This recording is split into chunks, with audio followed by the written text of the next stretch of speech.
Baru saja kita saksikan bersama bagaimana pengambilan nomor urut partai politik peserta pemilu 2024. Ada sejumlah partai, diantaranya ada P3 yang mendapatkan nomor urut baru, yakni nomor urut 17.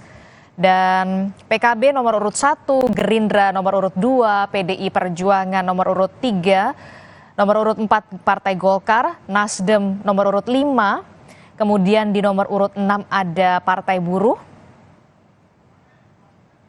Di nomor urut 7 ada Partai Gelora.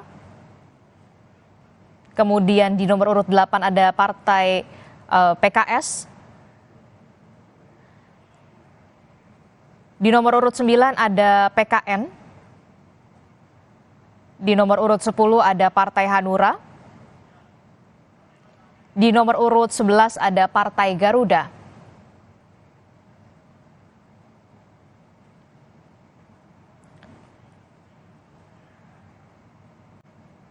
Partai Amanat Nasional 12. Dan Partai Bulan Bintang di nomor urut 13. Partai Demokrat di nomor urut 14. PSI di nomor urut 15. Perindo di nomor urut 16, dan yang terakhir P3 di nomor urut 17.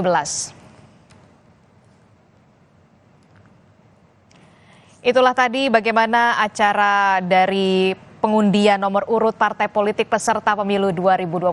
Saya Adistila Rasati, terima kasih atas kebersamaan Anda dalam Breaking News Kompas TV. Selamat malam, sampai jumpa.